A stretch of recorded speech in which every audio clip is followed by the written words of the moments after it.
നമസ്കാരം. ഉറ്റ സുഹൃത്തിനെ വീട്ടിൽ കയറി ചുറ്റിക കൊണ്ട് തലക്കടിച്ച് വീഴ്ത്തിയ ശേഷം ഓടി രക്ഷപ്പെടുന്നതിനിടെ യുവാവ് ട്രെയിൻ തട്ടി മരിച്ചു. കണ്ണൂർ പാപ്പിനിശ്ശേരിയിലാണ് നാടിനെ നടുക്കിയ ഈ ദാരുണ സംഭവം അരങ്ങേറിയത്. പാപ്പിനിശ്ശേരി സ്വദേശി ഷെഫീഖാണ് മരിച്ചത്. ഷെഫീഖിന്റെ ആക്രമണത്തിൽ തലയ്ക്ക് ഗുരുതരമായി പരിക്കേറ്റ സുഹൃത്ത് പ്രശാന്തൻ കണ്ണൂരിലെ സ്വകാര്യ ആശുപത്രിയിൽ തീവ്രപരിചരണ വിഭാഗത്തിൽ ചികിത്സയിലാണ്. വർഷങ്ങളായി അടുത്ത സുഹൃത്തുക്കളായിരുന്നു ഷെഫീഖും പ്രശാന്തനും. സ്കൂൾ പഠനകാലം മുതലുള്ള സുഹൃത്തുക്കളാണ് ഇരുവരും. വിദേശത്ത് ജോലി ചെയ്തിരുന്ന ഷെഫീഖ് ഏതാനും മാസങ്ങൾക്ക് മുൻപാണ് പ്രവാസം അവസാനിപ്പിച്ച് നാട്ടിലെത്തിയത്. നാട്ടിൽ പ്രശാന്തനുമായി ചേർന്ന് പുതിയൊരു ബിസിനസ് സംരംഭം തുടങ്ങാനുള്ള തയ്യാറെടുപ്പിലായിരുന്നു ഇരുവരും. ഇതിനായിട്ടുള്ള കടയുടെ പണികൾ പാപ്പിനിശ്ശേരിയിൽ പുരോഗമിച്ചു വരികയായിരുന്നു. ഷെഫീഖിന്റെ വീട്ടിൽ നിന്ന് ഏതാണ്ട് 300 മീറ്റർ അകലെയാണ് പരിക്കേറ്റ സുഹൃത്ത് പ്രശാന്തിന്റെ വീട്. ശനിയാഴ്ച രാവിലെ 9ഓടെയാണ് ഷെഫീഖ് പ്രശാന്തിന്റെ വീട്ടിലെത്തിയത്. ഇലക്ട്രീഷ്യൻ കൂടിയായ പ്രശാന്ത് പുറത്തു പോയിരുന്നു. പിന്നീട് വീട്ടിലേക്ക് പ്രശാന്തിനെ വിളിച്ചു വരുത്തി. ഇലക്ട്രിക്കൽ ജോലികൾ ചെയ്തിരുന്ന പ്രശാന്തനായിരുന്നു കടയിലെ വയറിംഗ് ഉൾപ്പെടെയുള്ള പ്രവൃത്തികൾക്ക് നേതൃത്വം നൽകിയിരുന്നത്. കഴിഞ്ഞ ദിവസം രാവിലെ പ്രശാന്തിന്റെ വീട്ടിലെത്തിയ ഷെഫീഖ് സാധാരണ നിലയിലാണ് സംസാരിച്ചിരുന്നത്. സംഭാഷണത്തിനിടെ കുടിക്കാൻ വെള്ളം വേണമെന്ന് ഷെഫീഖ് ആവശ്യപ്പെട്ടു. സുഹൃത്തിനുള്ള വെള്ളമെടുക്കാനായി പ്രശാന്തിന്റെ അടുക്കളയിലേക്ക് പോയ തക്കത്തിനാണ് അക്രമം നടന്നത്.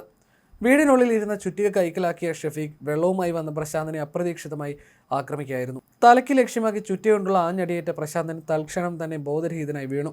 പ്രശാന്തിന്റെ നിലവിളി കേട്ട് വീട്ടുകാരും അയൽവാസികളും ഓടിയെത്തിയപ്പോഴേക്കും ഷെഫീഖ് സ്ഥലത്ത് നിന്ന് പരിഭ്രാന്തനായി ഓടി മറിഞ്ഞിരുന്നു.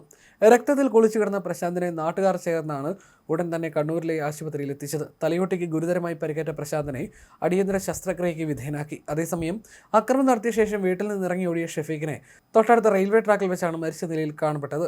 റെയിൽവേ പാളം മുറിച്ചു കടക്കാൻ ശ്രമിക്കുന്നതിനിടെ ട്രെയിൻ തട്ടിയതാണോ അതോ ആത്മഹത്യയാണോ എന്ന കാര്യം പോലീസ് പരിശോധിച്ചു വരികയാണ്. ഇരുവരുടെയും വീടുകൾ റെയിൽവേ ലൈനിന്റെ ഇരുഭാഗങ്ങളിലാണ്. ദീർഘകാലമായി പ്രശാന്ത് വൃക്കരോഗത്തിന്റെ ചികിത്സയിലുമാണ്. ട്രെയിൻ തട്ടി തെറിച്ചു വീണ ഷെഫീഖ് സംഭവസ്ഥലത്ത് വെച്ച് തന്നെ മരണപ്പെട്ടു. വിവരമറിഞ്ഞ് പാപ്പിനിശ്ശേരി പോലീസും റെയിൽവേ പോലീസും സ്ഥലത്തെത്തി ഇൻക്വസ്റ്റ് നടപടികൾ പൂർത്തിയാക്കി. ഷെഫീഖിന്റെ മൃതദേഹം പോസ്റ്റ്മോർട്ടത്തിനായി കണ്ണൂർ ജില്ലാ ആശുപത്രി മോർച്ചറിയിലേക്ക് മാറ്റി. പാപ്പിനിശ്ശേരി റെയിൽവേ സ്റ്റേഷന് സമീപം വെച്ചാണ് അപകടമുണ്ടായത്. ഉറ്റ സുഹൃത്തുക്കൾക്കിടയിൽ ഇത്തരമൊരു അക്രമം ഉണ്ടാകാനുള്ള കാരണം ഇപ്പോഴും പോലീസിനും വീട്ടുകാർക്കും ദുരൂഹമാണ്.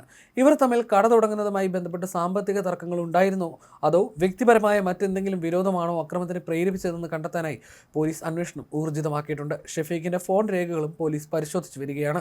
വിദേശത്ത് നിന്ന് വന്ന ശേഷം ഷെഫീഖ് മാനസികമായി അസ്വസ്ഥനായിരുന്നോ എന്ന കാര്യവും പോലീസ് അന്വേഷിക്കുന്നുണ്ട്. പ്രശാന്തിന്റെ ആരോഗ്യനിലയിൽ പുരോഗതി ഉണ്ടായാൽ മാത്രമേ സംഭവത്തിന് പിന്നിലെ യഥാർത്ഥ കാരണം വ്യക്തമാകൂ. ബിസിനസ് പങ്കാളികളാകാൻ തീരുമാനിച്ച 2 യുവാക്കളുടെ ജീവിതത്തിൽ അപ്രതീക്ഷിതമായി സംഭവിച്ച ഈ ദുരന്തം പാപ്പിനിശ്ശേരി ഗ്രാമത്തെയും ഞെട്ടിച്ചിരിക്കുകയാണ്. സംഭവസ്ഥലത്ത് നിന്ന് അക്രമത്തിന് ഉപയോഗിച്ച ചുറ്റിക പോലീസ് കണ്ടെടുത്തിട്ടുണ്ട്. ഫോറൻസിക് വിദഗ്ധരും വിരലടയാള വിദഗ്ധരും പ്രശാന്തന്റെ വീട്ടിലെത്തി തെളിവുകൾ ശേഖരിച്ചു. ഷെഫീഖ് മരണപ്പെട്ട സാഹചര്യത്തിൽ ആത്മഹത്യ പ്രേരണയോ മറ്റോ ഉണ്ടോ എന്ന കാര്യത്തിലും പോലീസ് വ്യക്തത വരുത്തും. മരിച്ച ഷെഫീഖിന്റെ കുടുംബാംഗങ്ങളുടെ മൊഴിയും പോലീസ് രേഖപ്പെടുത്തിയിട്ടുണ്ട്.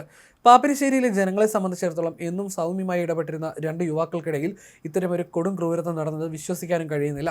പോലീസ് തയ്യാറാക്കുന്ന എഫ്ഐആറിൽ കൂടുതൽ വിവരങ്ങളും ഉണ്ടാകും. സംഭവത്തിന് പിന്നിലെ ഗൂഢാലോചനയോ മറ്റു ബാഹ്യ ഇടപെടലുകളോ ഉണ്ടോ എന്ന് കണ്ടെത്താൻ ജില്ലാ പോലീസ് മേധാവിയുടെ നിർദ്ദേശപ്രകാരം പ്രത്യേക സംഘമാണ് കേസ് അന്വേഷിക്കുന്നത്.